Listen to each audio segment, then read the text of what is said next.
तुझे प्रेमे आलिंगनानंदे पूजित भावे वाळिन प्रणय नमः त्वमेव माता च पिता त्वमेव बन्धुश्च सखा त्वमेव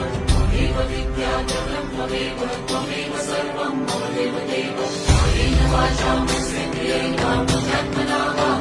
स्वभावं करोमि यत्